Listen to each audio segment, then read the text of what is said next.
नमस्कार, स्वागत है आपका माँ शारदा क्लासेस में। आज की सबसे बड़ी न्यूज़ है, ये भाई साहब इनको अरेस्ट कर लिया गया है मुंबई पुलिस के द्वारा। हालांकि सीआईडी केस मतलब सीआईडी ने इनको अरेस्ट किया है। तो हम आज जानेंगे कि किस केस के दौरान ये अरेस्ट हुए हैं। ये हाल फिलहाल का केस नहीं है, ये पिछले पुराना केस है। तो हम देखेंगे कि कौन से केस में इनको अरेस्ट किया गया है, क्या चार्जेस लगाए गए हैं, कौन सी धारा, कौन सा सेक्शन लगाया गया है।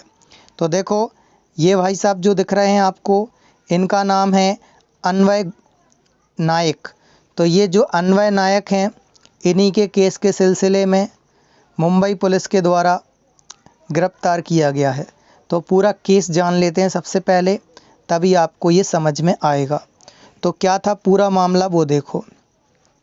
53 वर्षीय इंटीरियर डिज़ाइनर अन्वय नायक और उसकी मां कुमुद नायक ने मतलब कब मई 2018 में, ठीक है, अपने गांव के फार्म हाउस पर मृत पड़े थे, मतलब मृत पाए गए थे।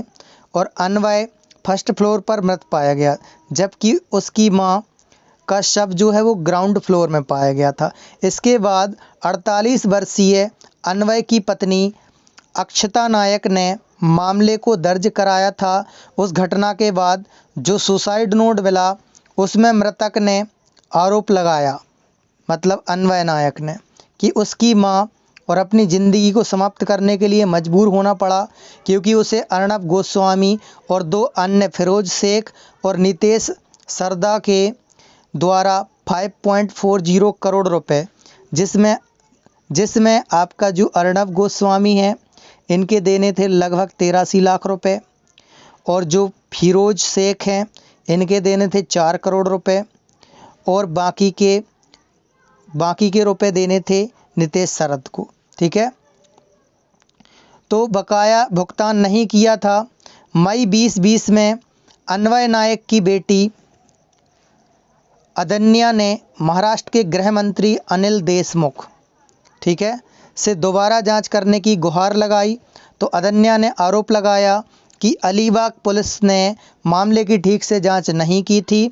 इसके बाद महाराष्ट्र के गृह मंत्री ने नए सिरे से जांच की घोषणा की है, और इससे पहले स्थानीय पुलिस ने यह कहते हुए मामला बंद कर दिया था कि मामले में दर्ज लोगों के खिलाफ पर्याप्त सबूत नहीं थे। तो शुरुआत में ये मुंबई पुलिस के पास ही केस था, और उन्होंने यह कहकर बंद कर दिया था फाइल को कि पर्याप्त सबूत नहीं मिले हैं। और फिर दोबारा किसने चालू करवाया, इसकी जो बेटी थी, अन्वय की बेटी अदन्या, ठीक है, उसने गृह मंत्री से गुहार लगाई थी कि आप इसकी फिर से करिए जांच। तो ये क्या बताइए, दबाव में, प्रेशर में, ठीक है। तो दबाव में इन्होंने क्या किया, आत्महत्या की थी अपनी मां के साथ। तो यही केस था, और यह केस अब किसने किया है बताइए, सीआईडी। तो जो सीआईडी होती है वो स्टेट गवर्नमेंट की होती है, और जो सीबीआई होती है वो किसकी होती है बताइए, सेंट्रल गवर्नमेंट की होती है। तो यहाँ पर इस केस को अब सीआईडी कवर कर रही है, सीआईडी सॉल्व कर रही है। चलिए तो अब देख लेते हैं इनके बारे में कुछ डिटेल। हालांकि इसके अलावा और कई चार्जेस लगे हुए हैं, जैसे टीआरपी स्कैम हाल ही में चल रहा था, वो चार्ज भी लगा हुआ है। उसके बाद जो मुंबई वहाँ पर घटना हुई थी महाराष्ट्र में, उस पर भी केस लगा हुआ है। धार्मिक सांप्रदायिक बना रहे थे ये, है ना, और भी कई केस लगे हुए हैं, आगे की स्लाइड में हम आपको बताएंगे। तो चलिए पढ़ते हैं। रिपब्लिक टीवी के editor in chief Arnab Goswami को 53 साल के एक इंटीरियर डिज़ाइनर और उसकी मां की आत्महत्या के मामले में मुंबई पुलिस ने बुधवार की सुबह घर से गिरफ्तार कर लिया, ठीक है।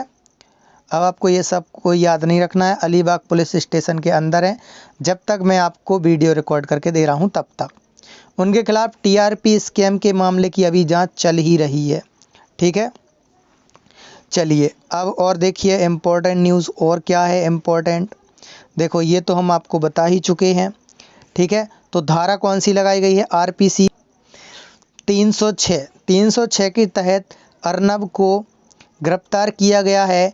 मई 2018 में आत्महत्या के पहले लिखे एक खत में अन्वय नायक ने आरोप लगाया था कि अर्नब गोस्वामी ने रिपब्लिक नेटवर्क के स्टूडियो का इंटीरियर डिज़ाइन कराने के बाद भुगतान नहीं किया था, इसलिए उसको क्या बताइए सुसाइड करना पड़ा, क्योंकि वो कर्ज में डूबा हुआ था।